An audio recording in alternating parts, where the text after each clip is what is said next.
مانی پانی فول دلاری. سلام خدمت رفقا.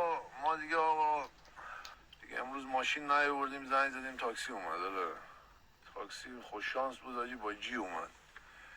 جی بعد اومد جوجوهای آجی رو بخوره. ستونم